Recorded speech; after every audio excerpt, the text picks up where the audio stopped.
To the October 19th, 2021 Policy Committee meeting, School District of Waukesha, called the meeting to order. Julie, has the meeting been properly posted? Yes, it has. Thank you.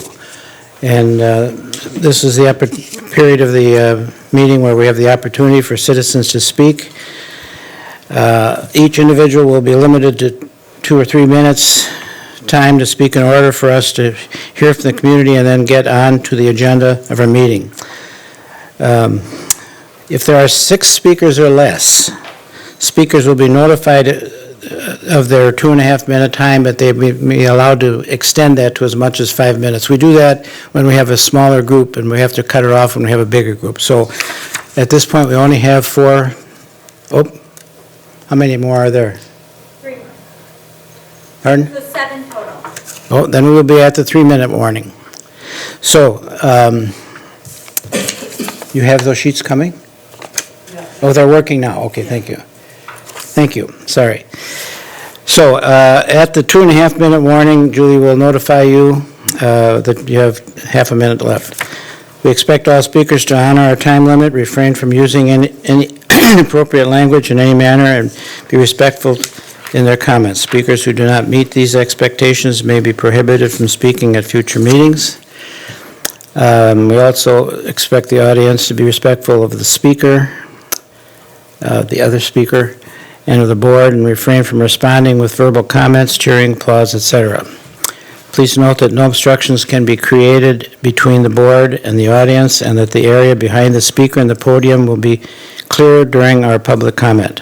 Also, in order to respect speakers and meeting participants, please silence your cell phone, and I will remember to do that in a minute. First speaker will be Paul Reese. Paul, please. Good evening. I just want to stand up and support our superintendent tonight. That I love what he's trying to do to our schools. I can hear myself even through the echo, but I love what he's doing to our schools and how he's trying to improve our situation in our schools. I just want to read real quick some of the things that were done, and the fact that some people just are not bothered by this, and this is what drives most of what's going on here, is that last year some scores were taken, some test scores were looked at, and a number of students failing in 2019 at North High School were failing 1 class or more. Numbers in 2019, North High School is 54. 2020 was 292, an increase of 440.7%. South High School, number of kids failing 1 class or more, 135. 2020, number of kids failing 1 class or more, 387, an increase of 186%. West High School, 74 were failing in 1 class or more in 2019, 2020, 268. It's an increase of 262%. These were appalling numbers. And this was a problem for a lot of parents here. And the fact that we want to concentrate on educating our kids and not what's hung on the wall in our classrooms, but that people care more. The funny thing is they care more about what's hung on the wall than what's being taught in the classrooms. They don't care about the future of these students. They could care less, it seems. We're trying to make this a place where people can learn and get an education, and all are welcome everywhere. You know, I don't want some people feeling that some teachers don't like them or some places aren't safe for them. That's not the point here at all. But I do support our superintendent. I think he's done a marvelous job with this so far. I think he is the right man for the job. So that's all I have tonight. Thank you, Paul. Gigi Mitchell? Am I close on that name? Yep. Thank you.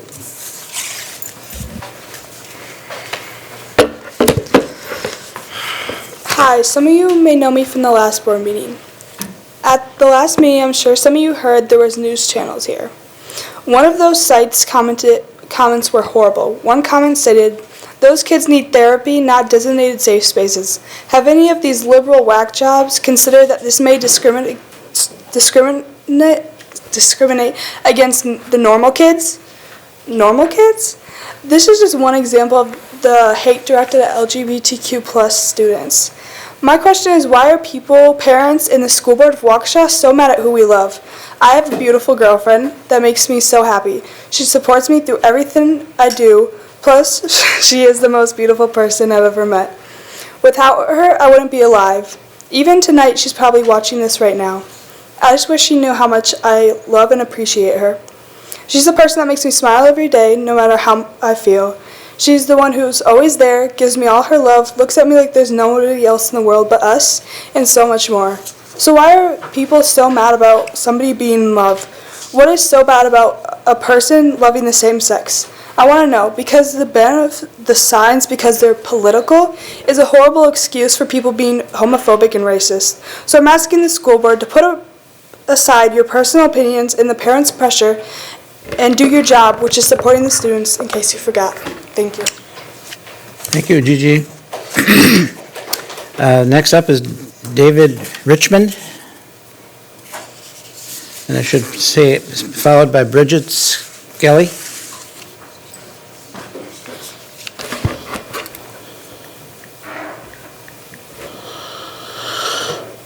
Thank you for allowing me to speak tonight. As I'm going to do in every reminder, remember always that the first and greatest concern must be for the educational welfare of the students attending the public schools. I'm going to go through a little history lesson for all parties involved. COVID threw a wrench into a lot of things, including the Waukesha School District and the school board, and it got very contentious, and there were elections held. Once those elections were held, there were some changes that came through. Whether I agreed with them or not is besides the point. But what happened following in June was a feeling of relief that we had gotten past the worst parts of COVID. That also led to the decision and discussion about cheese sandwiches. We'll have things covered. Everything is great. With very little preparation, it was kind of a, if you look back at that June meeting, what it did touch on was a number of issues that not everyone came to play that day. And it unfortunately took press being brought upon the school district to address the situation with the SSO program. You can make an argument for either side of the case whether to take the SSO money or not. But if you are going to make an argument that we shouldn't take the money, there should be a better plan than the fallback, which seems to be quite popular here in the Waukesha School District of, well, we've always done it this way, we'll go back to the old plan.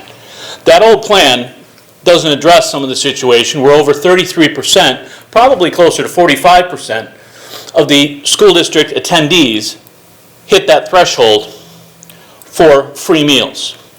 So if we weren't going to take the SSO overlapping program, what were we going to do instead? Let's have some conversations about that here. While all that took place, then August 30th was the meeting where individuals took it upon themselves to listen to people talk and listen to the feedback. What came nationally, unfortunately, came. But there was some reasoning behind it, and there is local support that isn't here some crazed left wing or crazed right wing. The attention was brought because I was used a lot in one of the statements, and cheese sandwiches was used in a passing statement. All that being said, around August 30th, the revote was taken. Thank you. I'm hoping you can yield me back some of the time from the previous speakers. What was done at that point was then the sign policy was trying to be snuck in, at least that's perception, being snuck in the shade of night, where the policy was passed without really bringing it forward and bringing it up for discussion. Obviously, you've had a number of speakers for the last couple of weeks, and I know this isn't an issue that came out of the blue, but, okay. I was hoping I could get some of those other minutes to you. Thank you. Bridget Skelly, followed Mia Miner. Am I close on that? Okay. Okay, I first just want to respond to something I've heard from a few different people about that we should care more about education and less about signs on the wall.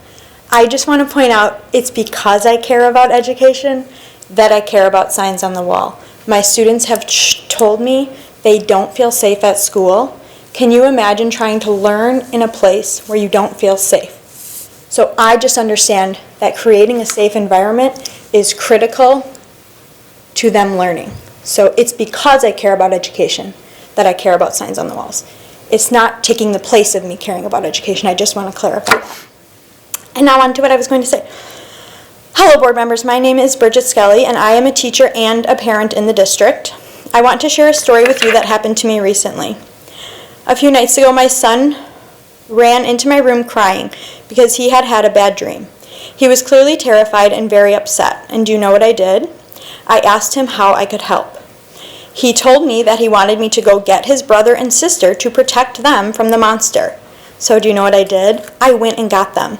Even though this was not a threat I could see or that affected me, I did what my son asked in order to make him feel safe. Because that's what you do when your children feel unsafe. However, our children are here telling you that they feel unsafe at school and exactly how you can make them feel safer. And time again, they're being ignored. I first want to recognize the courage they've displayed coming and speaking to you. I am so proud of them for advocating for themselves. All that they're asking is that we return the safe space signs so that they can feel acknowledged and represented at school. These are signs that say all students are welcome. I cannot for the life of me understand why anyone would want a sign removed that literally says everyone is welcome here. 0 people are excluded from that sentiment, and before you say everyone should feel safe at school, they're here telling you they don't feel safe. And this is not a problem unique to Waukesha. This is a global problem for our marginalized students. And part of the solution is to increase representation and make them feel welcome in schools, and you can be part of that solution. I challenge you to ask yourself, what would you do if your child came into your room in the middle of the night feeling unsafe? I doubt you would ignore them. And please keep in mind that these are someone's children before you continue to ignore them. As a teacher, I always remind myself of that and try to treat my students as I would want my own children to be treated. I ask that as a school board member, you treat our students that same way. When you have a child telling you they're feeling unsafe, please don't ignore them. Ask how you can help them feel safer. They're telling you the answer if you just listen. Thank you.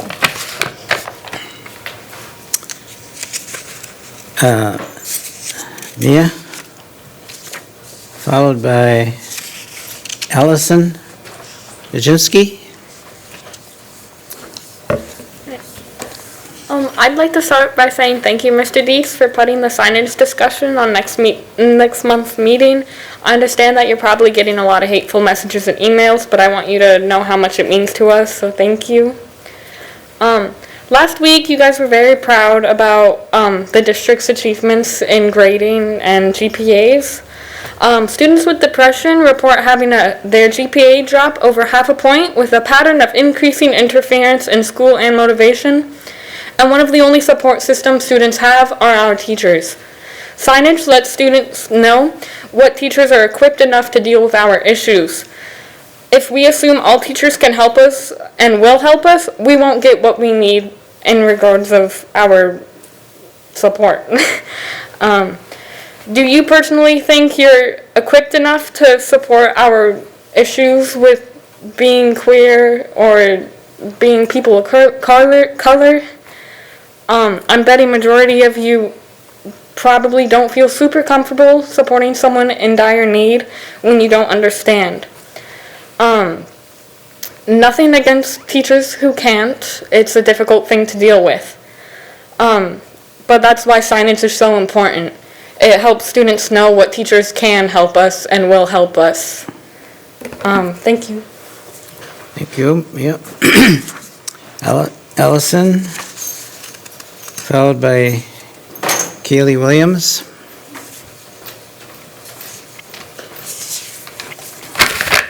My name is Allison Klensky.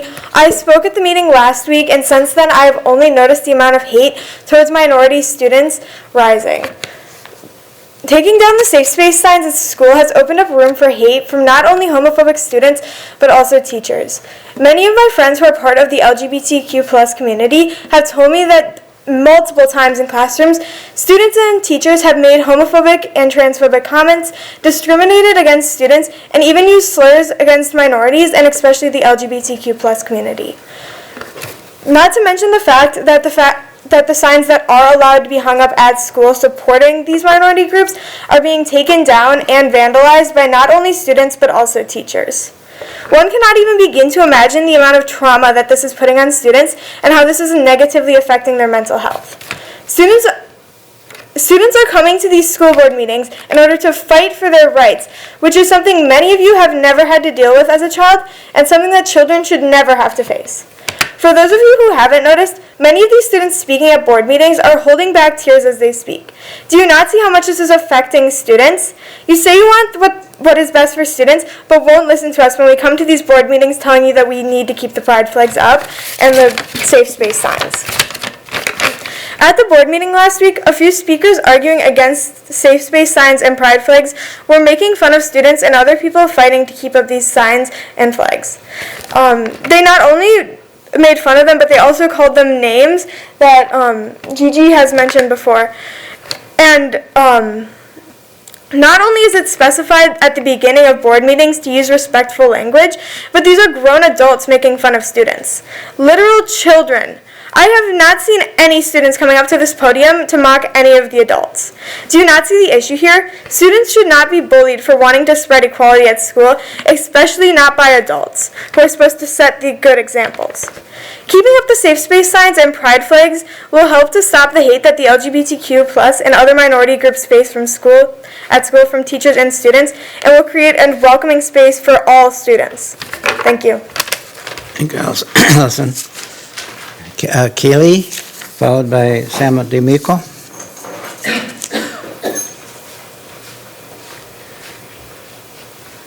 I would like to start off by saying for about a year and a half of my life, for about 3 hours every weekend, I would volunteer at a church and I would work with toddlers.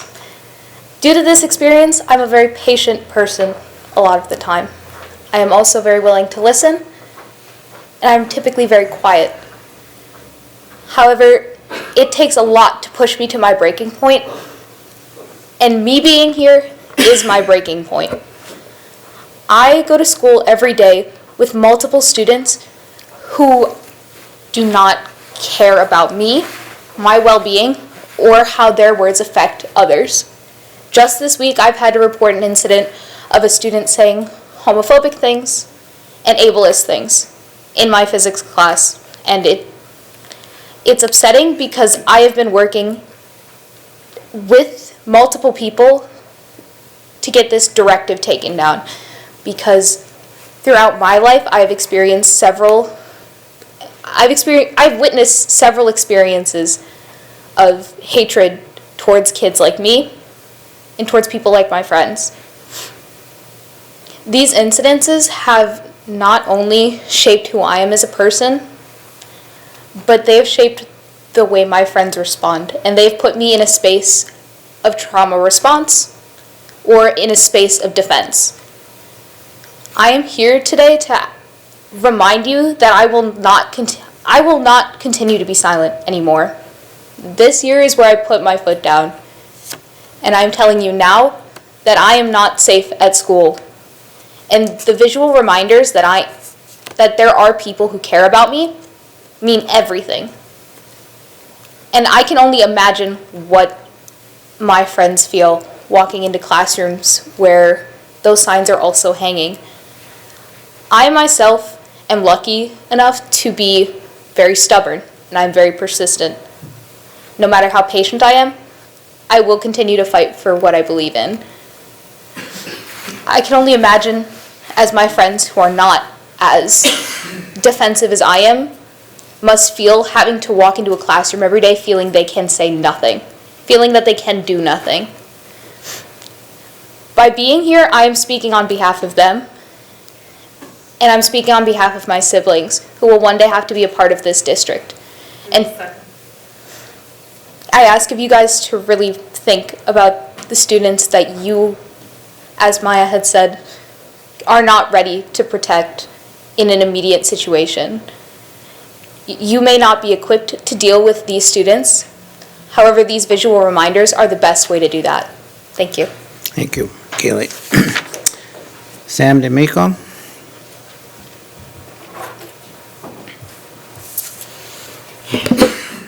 Good evening. Tonight, I'd like to take this opportunity to speak to the Policy Committee against the Superintendent's signage removal directive that we hope will be brought on next month's Board of Education agenda by the suggestion of Mr. Dietz.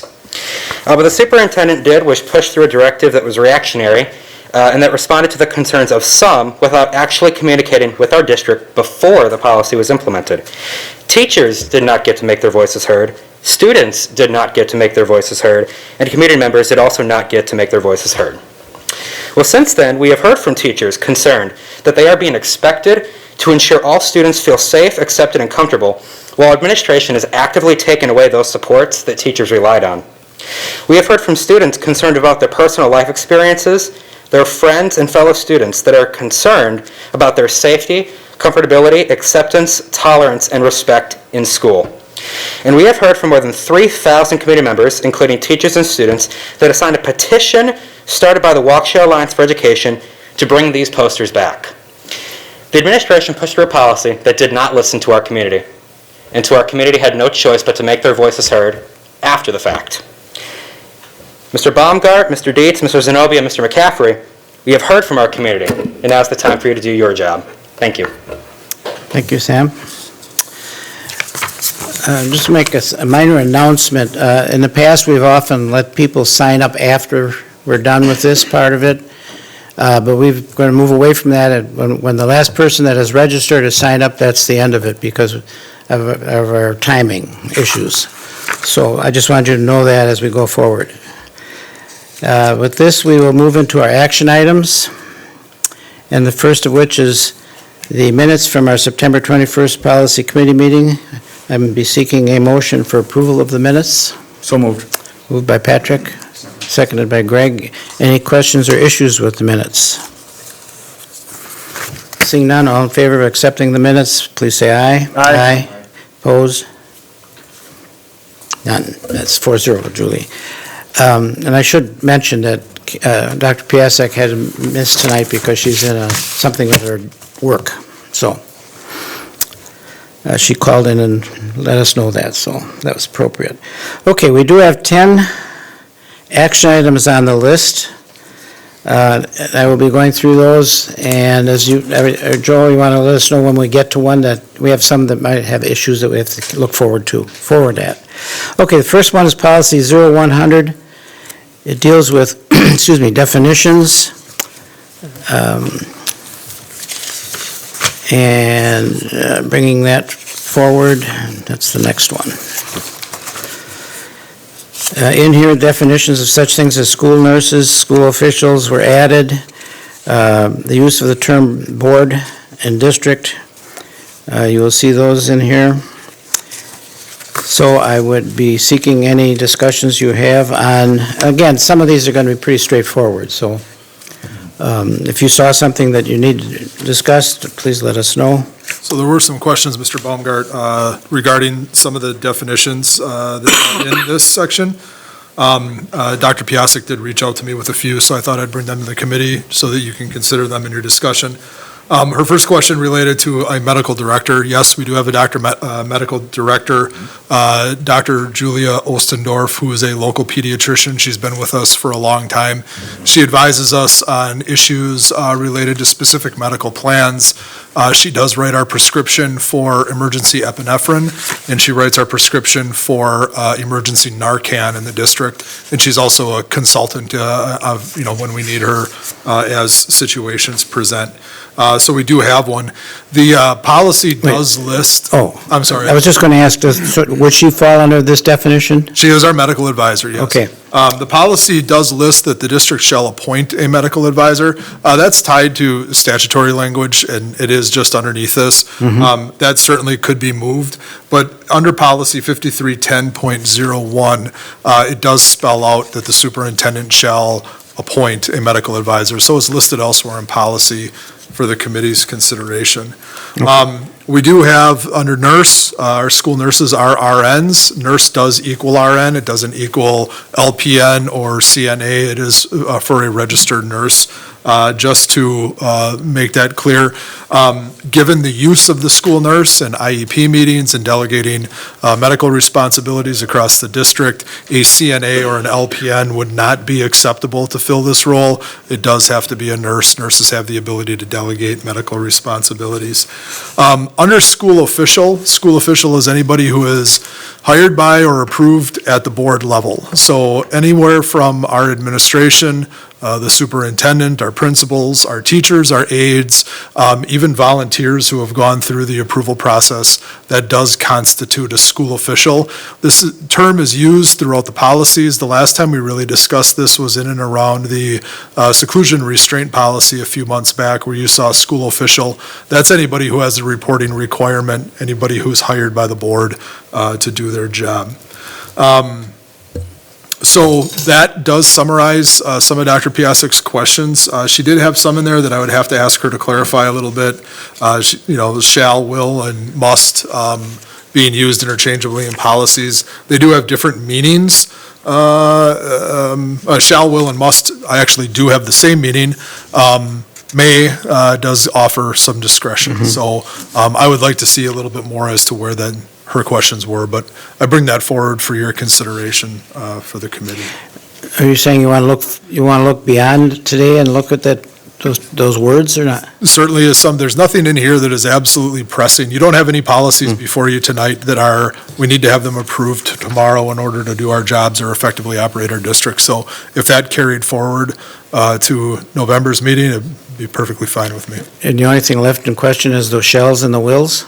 That would be my question. I guess I just need a little bit more context, and Dr. Piasek and I did not have an opportunity to talk about these.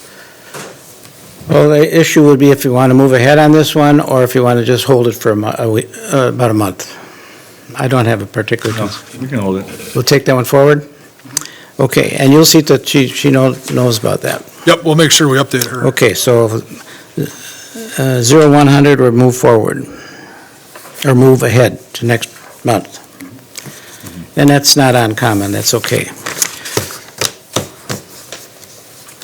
Next policy in line is the policy 0143, authority of individual board members.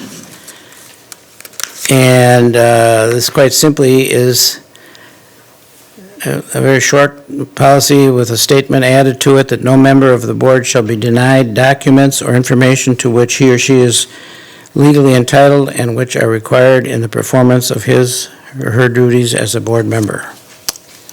This is something that was added, make sure that was covered.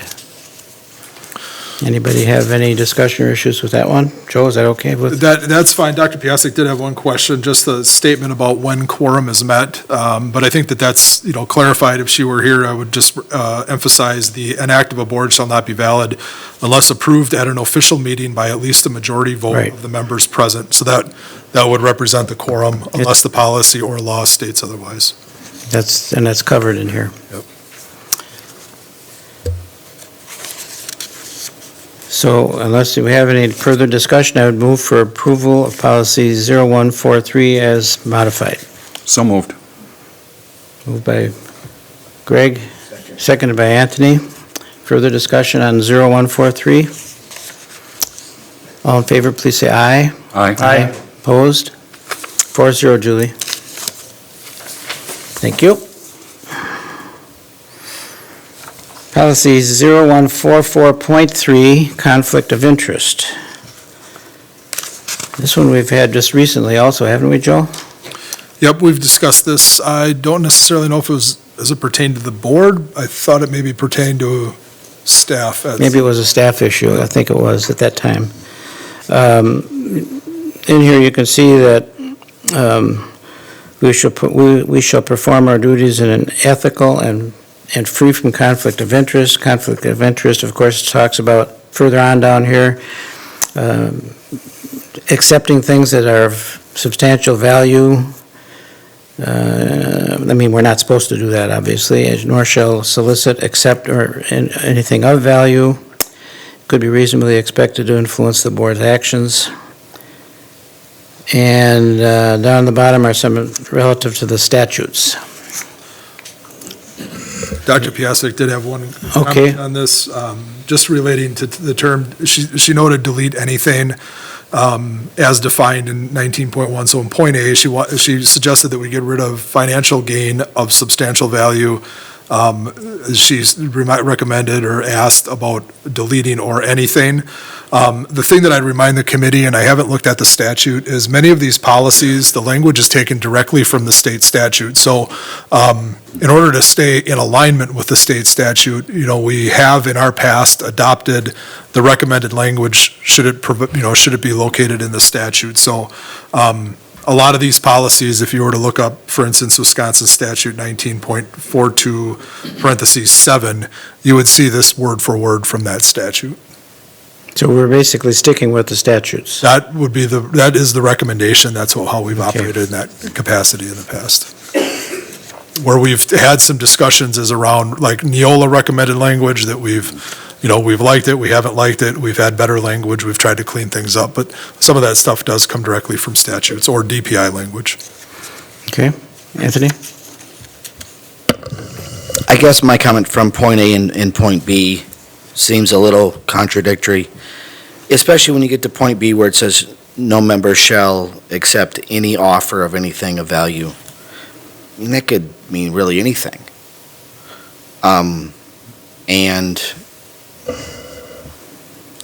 you accept a $5 gift card, So it's, where in point A, it's anything of substantial value, now it's the exact opposite. I think point B is so vague, that would need to be defined a little bit better. If this is directly from the statute, I mean, what are we really saying can and can't be accepted?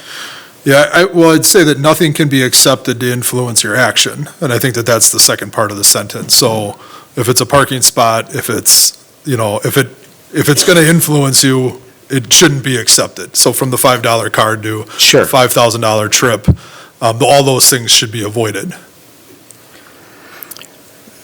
Again, I'm just looking at the language of the contradiction in anything of substantial value versus anything at all. I mean, I understand what we're going for. We don't want to accept things that are, going to try to buy a vote or consideration. I understand the spirit of it. I guess I'm just curious why one sentence is so vague and Actually, there's one word that's bothering you more than any, and that's the word substantial, isn't it? Well, I'm just saying that's the language in point A, but in point B, it's anything. So. Well, and I was going to offer, adding the word substantial, of substantial value might be an appropriate thing to do. If I could ask. Oh, absolutely. I'm just saying Yeah. I think there's some confusion as to what we're really trying to define. I would be happy, Mr. Zenobia, to go for next month, bring the state statutory, printout for the committee's reference. And then if there is a legal definition of substantial value, where they give a range, for instance, something that would, be like a common practice substantial value that would determine, what is value, what is substantial value. I'd be happy to bring that to the committee next month as well. Okay? Yeah. Go ahead, I Patrick. thought in the statute there is a dollar value. There's a dollar value. It's like $25 is. Something. Right. Yeah, there is. Yeah, so, I mean, and that is listed in other policies. I forget the number right now, but it's more or less accepting a gift. If it's $25 or less, a board member or, a school administrator could accept the gift of a cup, a hat, something like that. But I don't necessarily know if that, ticks on substantial value versus something of. Right. I mean, maybe we should just put the dollar amount that's in the statute. Well, should we just bring it forward? Yeah. I can do some research. I would approve that. Is that okay with everybody? Yeah, I would. Yeah, absolutely. Excellent. Because sometimes we get T-shirts laying on the desks. I wear one all the time. What did you say? Something? Sometimes we get T-shirts from Oh. different groups within the school district that are sitting on our desk, so. The question would be, are they of substantial value? Question, are, That's exactly right, so you put a dollar amount on it. yeah, I mean, okay. We'll bring that one forward. Somebody could say something. Hmm? Somebody could say something about this, Yeah. you know. Board member anti-harassment policy 0145.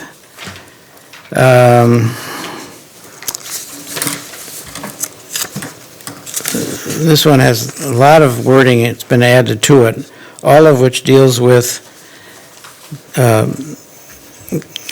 not harassing, I should be careful here, anti-harassing board members or board members harassing. Both included in here. So in your reading, did anybody uncover something that was troublesome in this one? I was just wondering what the discipline would be. That would, that's, again, going to come down to what type of sanction could be. I mean, the discipline that could happen to a board member, would be, Down here. some sort of sanction issued by the board, censorship or something like that, a censure. But, the ultimate discipline that could be handed down to a board usually comes through the election or the recall process. And that's the only recourse that a board member could essentially have. The censure or the being voted out of office in one form or another. Or a recommendation that they leave. I know that's happened because I had to do that once. That person, he or she still had the option of making a Right. decision. And that's the voter is the one who, holds the board. Yes, you can't cancel the vote, no. Yeah, the superintendent doesn't have that authority. It really is in the hands of the voter. So is there any place that talks about censure in any of the, Not in, in any of the policies that we have, not just? yeah, I would have to look them up. It would be listed in the bylaws. I'd have to look into that to see. I was wondering, Yeah. because, it would be good to know, or be included somewhere in this policy, like A cross-reference. yeah, footnote or a cross-reference or something about where you could find discipline. I'm sorry, Mark, where you could find the discipline that could be meted out. Just for our knowledge, I mean. Yeah. I could include that in Friday's update if that would be okay. That would be fantastic. If you're okay with the rest of the language in the policy. That's a good idea. That's a good idea. Okay? Is there anybody who would like to make a motion on 0145 board member anti-harassment? I move approval. Second. Seconded by Greg. Further discussion? All in favor, please say aye. Aye. Opposed? 4-0. Julie?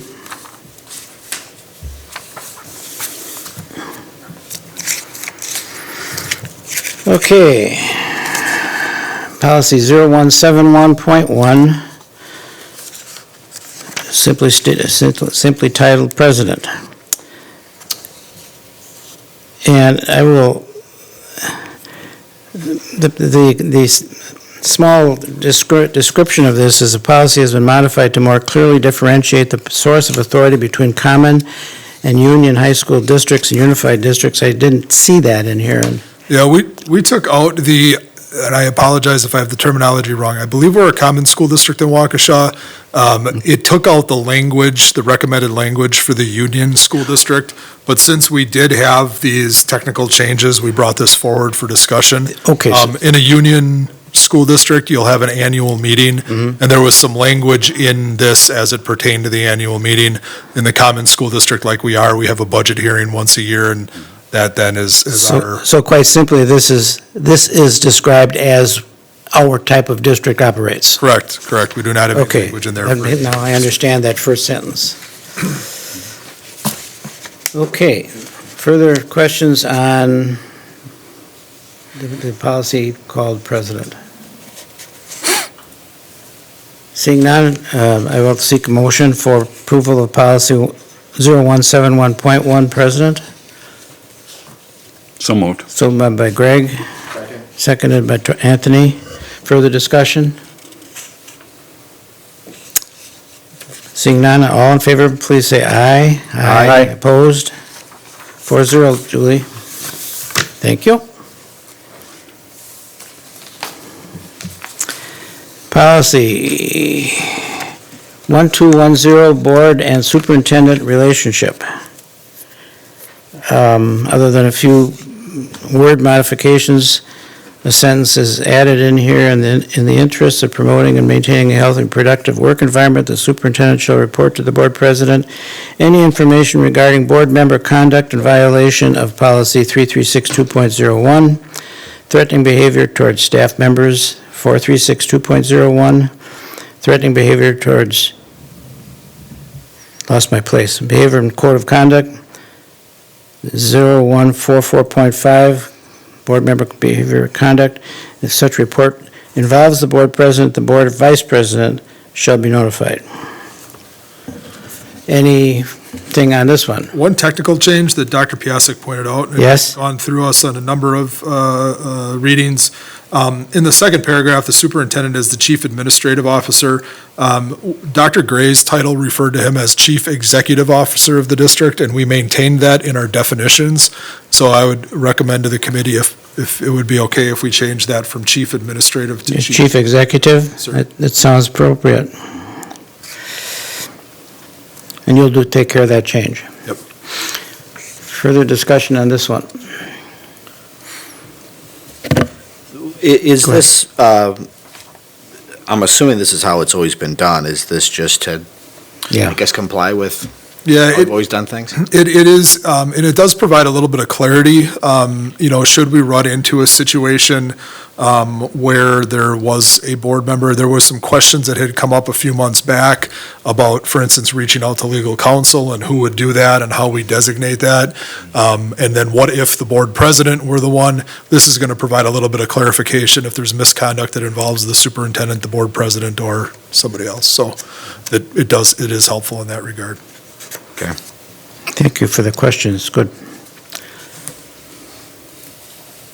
Okay, and if there's no further discussion, I would be seeking a motion on approval of 1210 board superintendent relationship. So moved. Moved by Anthony, seconded by Second. Patrick. Further discussion? Seeing none, all in favor of accepting 1210 board superintendent relationship, please say aye. Aye. Opposed? 4-0, Julie.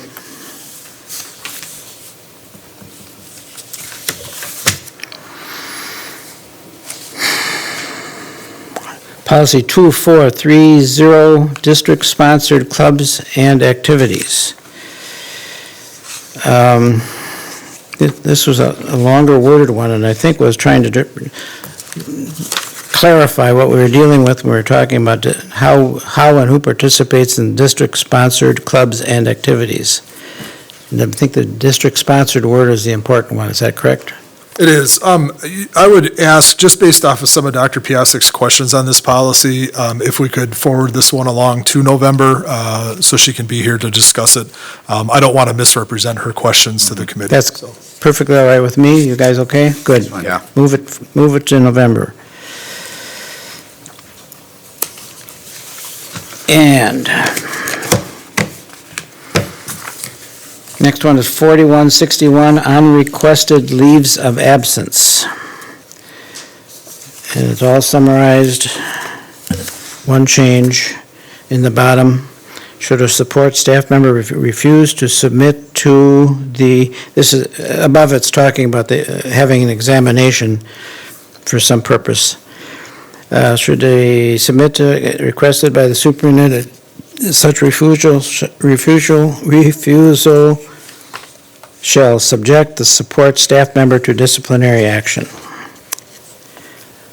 And that basically, when they use the term unrequested leaves of absence, means that somebody has told them to take a leave of absence. I think that's pretty clear. Questions? Yes, Greg. Dr. Cook, is there a reason that this is only addressing support staff? There's a different process involved for professional staff, just based off of how the employees are categorized. So And the superintendent is the one who has the authority to issue it for support staff, whereas there's a higher degree that would have to be issued for a professional staff member in the district. And professional staff, that policy is correct? Yeah. At this point? 3161, which addresses professional staff, is correct. Okay, Yes. thank you.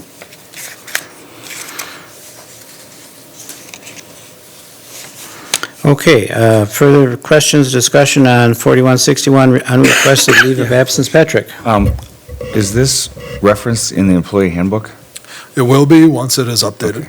And then, so for instance, if we put somebody on leave of absence, or what does that look like? Is that paid? Is it unpaid? Is that going to be in the, I mean, you know? There is a section on, Okay. like, what would be involved in a leave of absence. Okay. And for professional staff, that would involve, direction from, the longer-term stuff would involve direction of the board, usually through some sort of procedure and stuff. Sharon Thede has all of that information. Okay. For support staff, that ends with Dr. Siebert. Okay. So the way the handbooks are written and the way the employee rules are governed for support staff goes to the superintendent or Sharon Thede, our HR director. Right. So that just is the difference and why this policy sits here separate tonight. Okay.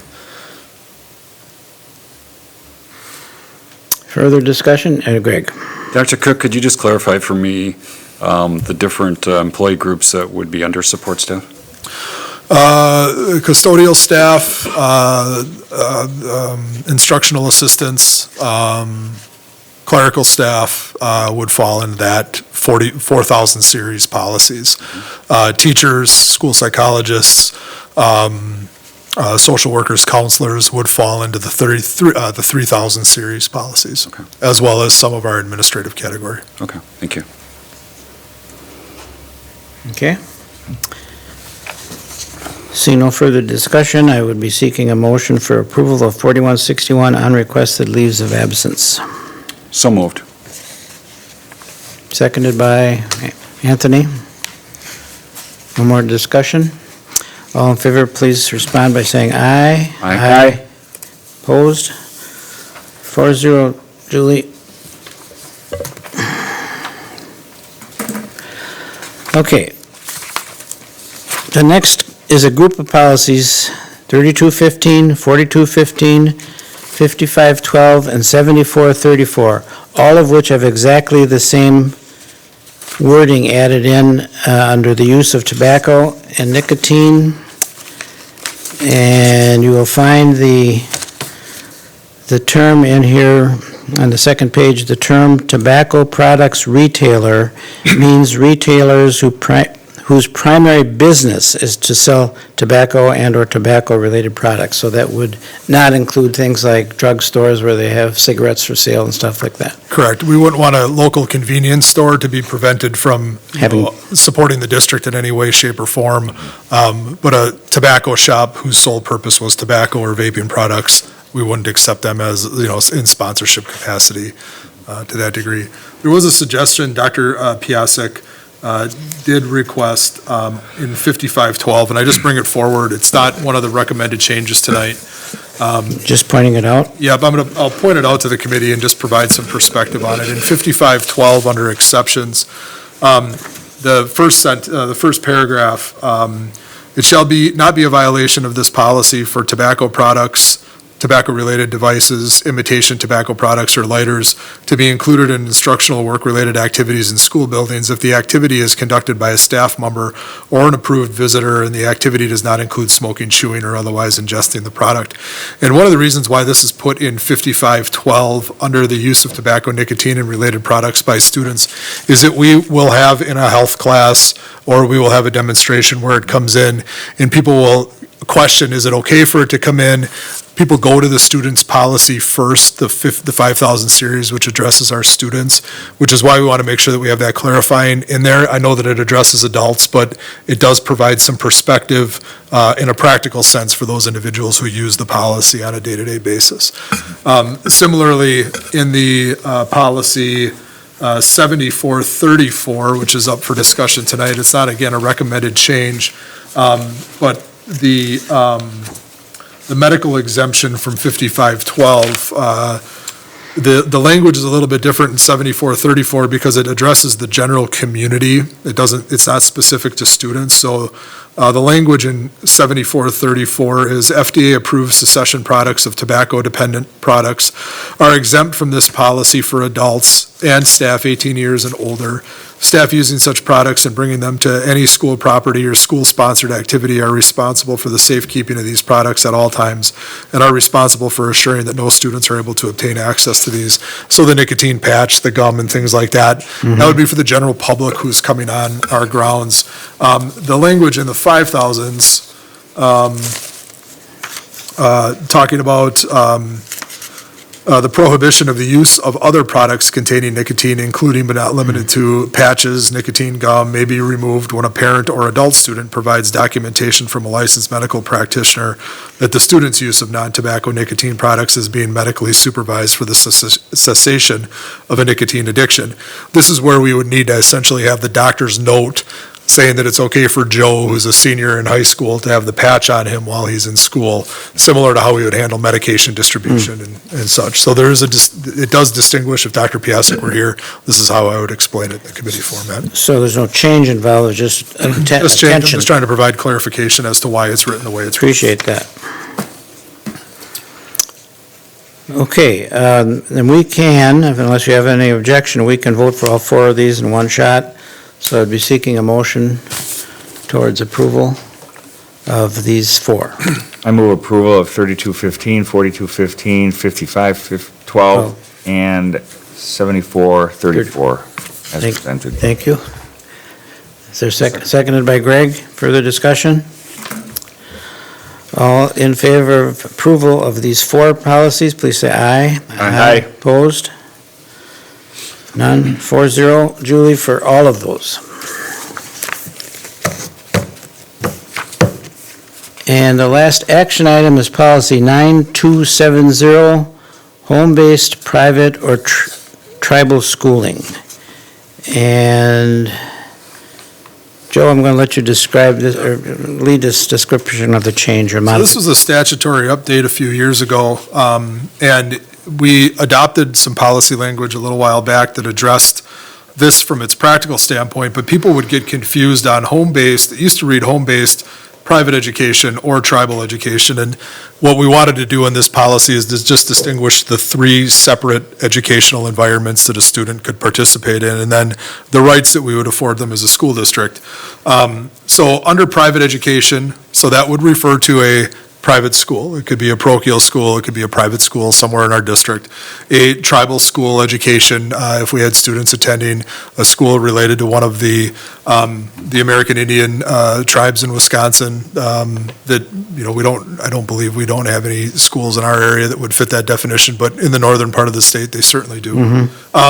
So it would talk about what kids would be able to participate in. In this case, for a student who is receiving private education or is in a tribal school, they could take up to 2 courses per semester if they meet the criteria, if the school meets the criteria, and if there's space available in the program. Stepping forward then, this is where it gets teased out a little bit, is students who are in home-based private education, and that means that a student is being homeschooled. So the state definition for homeschool is home-based private education. And there's a little bit more nuances in this. Again, it talks about the 2 courses per semester in the public school classroom, provided that they meet the enrollment standards. They cannot take more than 2 classes per semester, so it would be 2 classes per semester. And this does then talk about the WIAA sanctioned interscholastic athletics on the same basis and the same extent as the district permits students enrolled in the district to participate. So a couple of years back, they added students who were in home-based private education to be eligible to participate in WIAA athletics. Now, we do not have that same participation for district-sponsored activities. So in order to be in the district-sponsored activity, you would be participating, you would have to be enrolled in the district school. But the WIAA that sanctions our high school athletics has said that, you know, students can participate on those sports teams. So again, there's not a substantial change to the policy, it's just teasing out, making sure that we understand from a practical standpoint where kids fall. Okay. Any additional questions on policy 9270? Yes, Greg. Dr. Cook, do we have a number of students that are participating in it this time?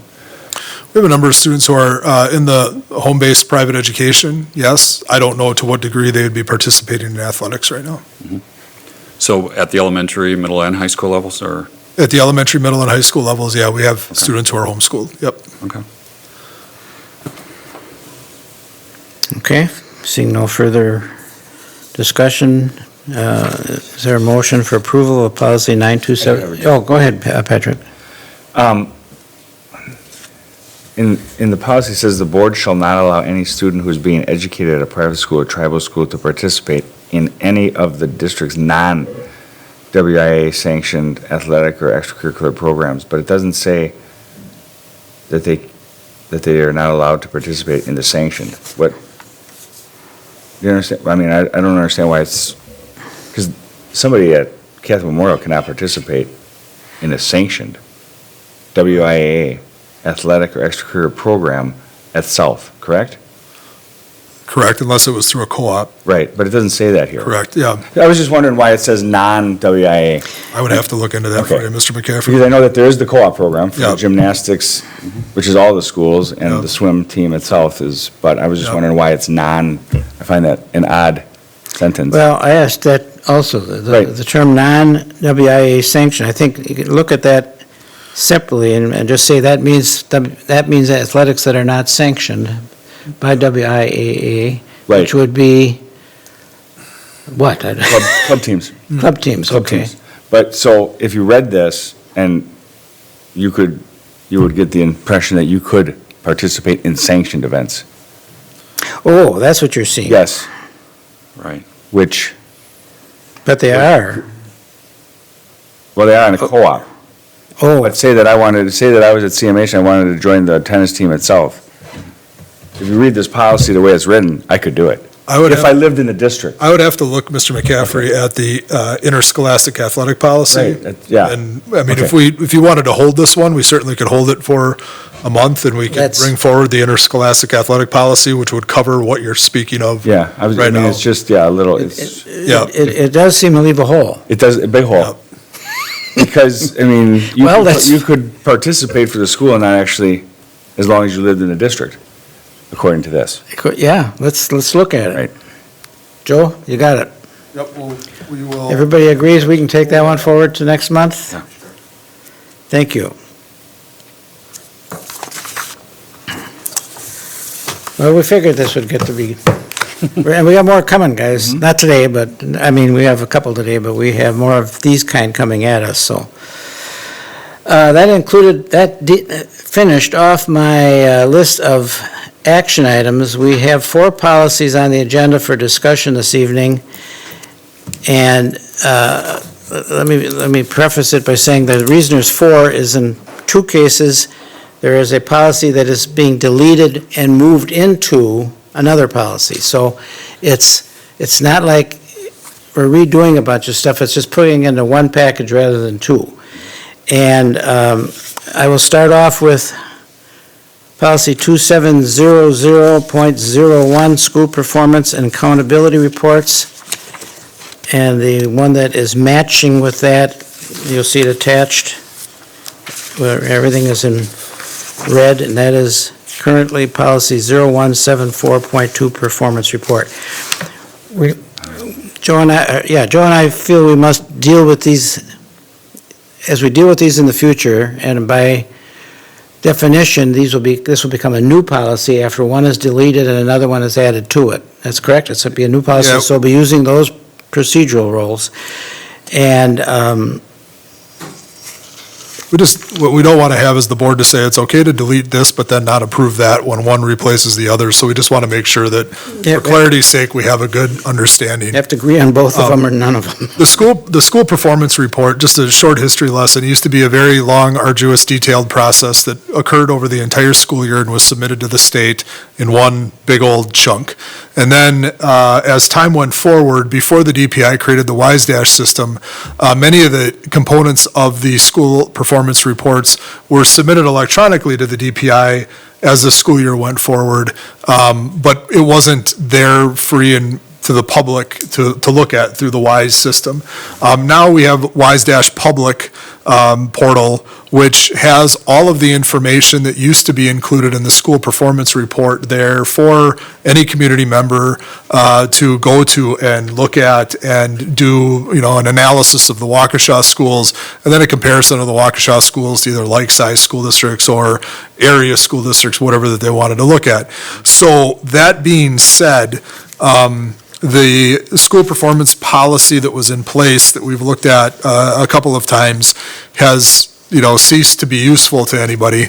The new policy, 2700.01, school performance and state accountability report cards, now captures how this process is collected, how it's made public, what our obligation is by having the WISE-Public portal site available to families, and then also talks about the Title I provisions of the district accountability report. So I don't mean to bore you with history or try to get you bogged down in some sort of process, but if one is approved, the other, if one is deleted, the other one needs to be approved just so that we stay in compliance with that, public expectation to make our data. And this being a eventually being a new policy, we take it in the 2 readings and a board meeting as we move forward. Is that correct? Yes, this would be, So slow this one down a little bit. So unless you see something in here that's troubling you tonight or the next November, bring it up, but it's probably pretty straightforward. Nothing has changed except the piece of paper it's on. Mhm. Oh, there is a little change at the bottom. But it doesn't really. And we do all of our public notifications. The notification of educational options is all made public. Questions? And the other one follows the same concept of 2 policies. I'll just mention 0144.2 is the current policy, which will be deleted and merged into 0144.5. Yes, that's correct. And basically, that's a new policy. I don't have any green on that one. Is that This is completely completely? new revised language. So this will be a completely revised policy. As you read it, you will find some of the stuff coming in from the other policy, but provided to govern individual board members' conduct and to provide clarity of expectations as well as the scope of board versus board member authority. The policy describes a process for complaints and resolution, as well as affirmatively informing the public that the board has limited authority relative to adverse action directed at an individual member of the board. Mr. McCaffrey, this policy does include the enforcement language that you were referring to. If you go to the last page, page 3 of 4, before you just get to the statutory citations, it does talk about board members are elected officials and therefore cannot be disciplined, prevented from participating in board meetings, or removed from office by the board. But the board may consider the following: a formal censure by resolution passed by a majority of the board in an open session, removal from board committee assignments for the remainder of the year until the following organizational meeting of the board, restriction on board member rights granted by policy, including requesting items for board meeting agendas, referral to proceed with efforts to remove the board member from office for cause, which means inefficiency, neglect of duty, official misconduct, or malfeasance in office, referral to law enforcement if any of the alleged misconduct constitutes potentially unlawful conduct, other efforts to pursue compliance with and adherence to the policy as determined by the board and not prohibited by law. So you get into 5 enforcement areas there. Okay, again, we will see that one also next month.